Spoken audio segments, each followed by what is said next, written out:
Radhe Radhe friends. ओम गम गणपते नमः। ओम नमो भगवते वासुदेवाय। श्री गुरु गीता अकाल मृत्यु को रोकती है, सब संकटों का नाश करती है, यक्ष राक्षस भूत चोर और शेर आदि का घात करती है। जो पवित्र ज्ञानमान पुरुष इस श्री गुरु गीता का जप पाठ करते हैं उनके दर्शन और स्पर्श से पुनर्जन्म नहीं होता। श्री राम मर्यादा पुरुषोत्तम श्री राम अपनी शिक्षा गुरु विश्वामित्र के पास बहुत संयम विनय और विवेक से रहते थे। गुरु की सेवा में वे सदैव तत्पर रहते थे। उनकी सेवा के विषय में भक्त कवि तुलसीदास जी ने लिखा है, सीता स्वयंवर में जब सब राजा धनुष उठाने का एक एक करके प्रयत्न कर रहे थे तब श्री राम संयम से बैठे ही रहे। जब गुरु विश्वामित्र की आज्ञा हुई तभी वे खड़े हुए और उन्हें प्रणाम करके धनुष उठाया। श्री सद्गुरुदेव के आदर और सत्कार में श्री राम कितने विवेकी और सचेत थे, इसका उदाहरण तब देखने को मिलता है जब उनको राजोचित शिक्षण देने के लिए उनके गुरु वशिष्ठ जी महाराज महल में आते हैं। सदगुरु के आगमन का समाचार मिलते ही सीता जी सहित श्री राम दरवाजे पर आकर सम्मान करते हैं। इसके उपरांत भक्ति भाव पूर्वक कहते हैं, नाथ आप भले पधारे, आपके आगमन से घर पवित्र हुआ, परंतु होना तो यह चाहिए था कि आप समाचार भेज देते और यह दास स्वयं सेवा में उपस्थित हो जाता। इस प्रकार ऐसी विनम्र भक्ति से श्री राम अपने गुरुदेव को संतुष्ट रखते थे। स्वामी विवेकानंद विश्वविख्यात स्वामी विवेकानंद अपना जीवन अपने गुरुदेव स्वामी रामकृष्ण परमहंस को समर्पित कर चुके थे। गुरुदेव के शरीर त्याग के दिनों में अपने घर और कुटुंब की नाजुक हालत की परवाह किए बिना, स्वयं के भोजन की परवाह किए बिना गुरु सेवा में सतत हाजिर रहते थे। गुरुदेव का शरीर अत्यंत रुग्ण हो गया था। कैंसर के कारण गले में से थूक, रक्त, कफ आदि निकलता था। इन सब की सफाई वे खूब ध्यान से करते थे। एक बार किसी ने गुरुदेव की सेवा में घृणा और लापरवाही दिखाई तथा घृणा से नाक भौहें सिकोड़ी। यह देखकर विवेकानंद को गुस्सा आ गया। उस गुरु भाई के पाठ पढ़ाते हुए और गुरुदेव की प्रत्येक वस्तु के प्रति प्रेम दर्शाते हुए उनके बिस्तर के पास रक्त, कफ आदि से भरी थूकदानी उठाकर पूरी पी गए। गुरु के प्रति ऐसी अनन्य भक्ति और निष्ठा के प्रताप से ही वे अपने गुरु के शरीर व उनके दिव्यतम आदर्शों उत्तम सेवा कर सके। गुरुदेव को वे समझ सके, स्वयं के अस्तित्व को गुरुदेव के स्वरूप में विलीन कर सके, समग्र विश्व में भारत के अमूल्य आध्यात्मिक खजाने की महक फैला सके। उनके इस महान व्यक्तित्व की नींव में थी ऐसी गुरु भक्ति, गुरु सेवा और गुरु के प्रति अनन्य निष्ठा। आचार्य शंकर श्रीमद् आद्य शंकराचार्य जी अल्प अवस्था में ही भाष्य समेत शास्त्रों में पारंगत हो गए थे। फलस्वरूप उनके मन में वैराग्य उत्पन्न हो गया था। उनके हृदय में प्राणी मात्र के कल्याण की भावनाएं तब से ही थीं जब उन्होंने होश संभाला था। माँ की आज्ञा लेकर बाल्यावस्था में ही उन्होंने संन्यास ले लिया और आत्मज्ञान लाभ के लिए सदगुरु की खोज में पैदल निकल पड़े। केरल प्रदेश से चलते चलते 2 मास के बाद नर्मदा के किनारे ओमकारनाथ पहुँचे। वहाँ पता चला कि एक गुफा में कोई महायोगी सैकड़ों वर्षों से समाधिस्थ हुए बैठे हैं। इस परिपक्व जिज्ञासु का हृदय आनंद से पुलकित हो उठा। गुरु के लिए इस बालक की तीव्र जिज्ञासा जानकर वहाँ के वृद्ध सन्यासियों ने कहा, हे बालक, तुम धन्य हो, धन्य है तुम्हारी तितिक्षा और गुरु भक्ति। यहाँ पर महायोगी श्रीमान गोविंद पादाचार्य समाधिस्थ बैठे हैं। कब से बैठे हैं यह कोई नहीं जानता। उनसे उपदेश पाने की प्रतीक्षा में बैठे हम भी अब वृद्ध हो चले। बालक शंकर ने वृद्ध सन्यासी के संकेत के अनुसार दीपक लेकर उस अंधकार में गुफा में प्रवेश किया।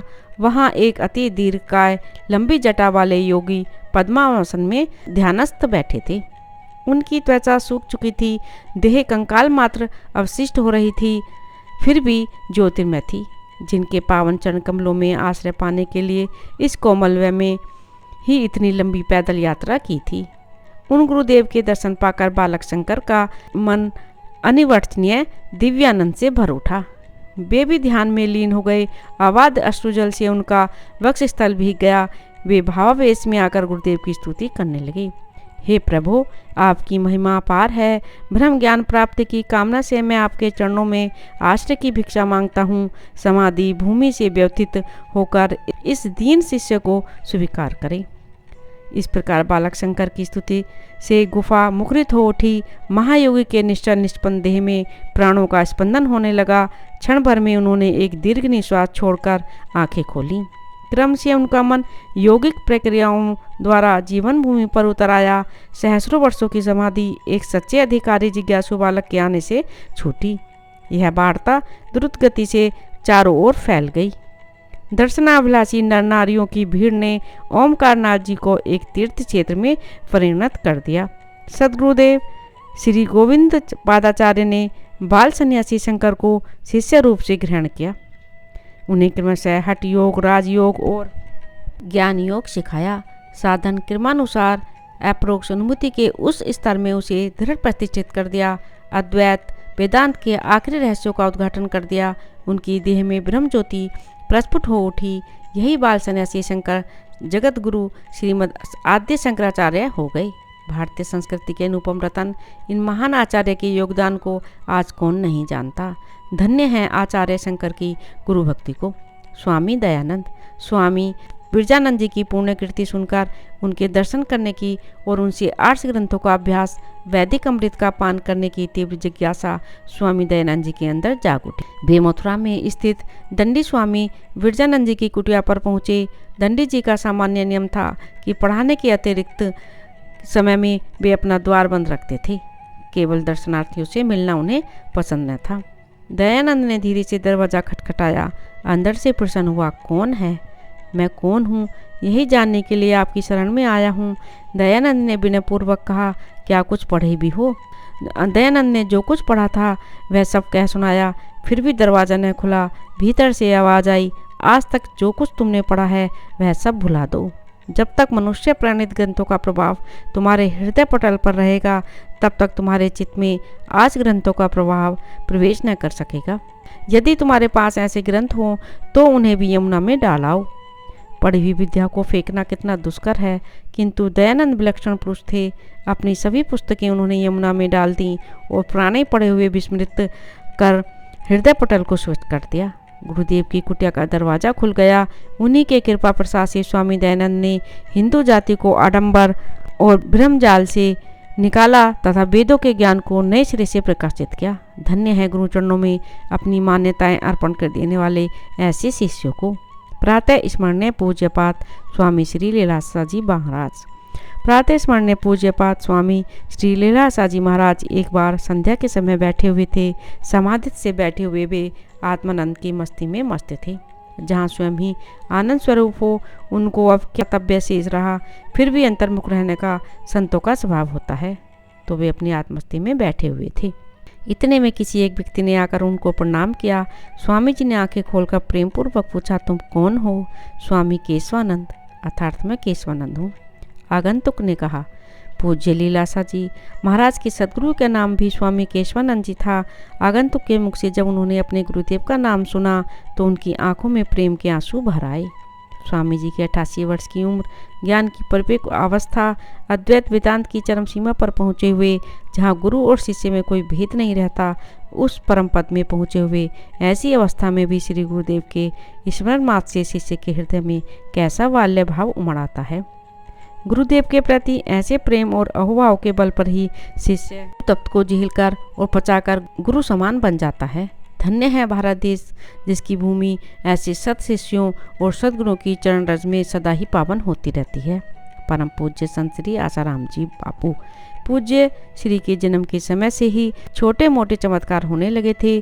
3 वर्ष की छोटी उम्र में ही उन्होंने साधना शुरू कर दी थी।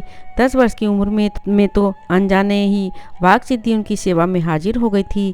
पूज्य श्री ने भगवान श्री राम, प्रेम मूर्ति श्री कृष्ण, शक्ति रूपा महाकाली आदि की उपासना की और बाद में भगवान शिव को इष्ट मानकर अनुष्ठान किया। परंतु पूज्य श्री जब अपने सदगुरुदेव पूज्य स्वामी लीलाशाह जी महाराज की छत्रछाया में आए तब तो ऐसे अनुपम आनंद का खजाना उन्हें हाथ लगा जिसके आगे 14 भुवन के सुख भी तुच्छ थे। पूज्य श्री अपने सदगुरु के आश्रम में रहते थे। तब उन्होंने आश्रम एवं सदगुरुदेव की सेवा में खूब तितिक्षा सहन की। उन्हीं के शब्दों में कहें तो मैं जब गुरुदेव के आश्रम में रहता था तब वहाँ के सब लोगों को सहाय रूप सिद्ध होता था। आश्रम के पेड़ पौधों को पानी पिलाता, बर्तन मांजता, गुरुदेव के नाम आए हुए पत्र पढ़ता और गुरुदेव के कहे मुताबिक उनके उत्तर लिखता। गुरु भाइयों को भी राजी रखता। ऐसा न हो कि कहीं कोई गुरु भाई मेरी शिकायत गुरुदेव को कर दे, जिससे मेरे प्रति उनके छलकते हृदय को ठेस लग जाए और मुझ पर बरसता हुआ उनका कृपा अमृत अटक जाए। इस बात का मैं पूरा ख्याल रखता। भोजन में केवल उबाले हुए मूंग खाता अथवा मूंग का पानी लेता। सोने के लिए तो मात्र 4.5 फुट वाली कोठरी ही थी, जिसमें ढंग से आसन भी नहीं कर सकता था।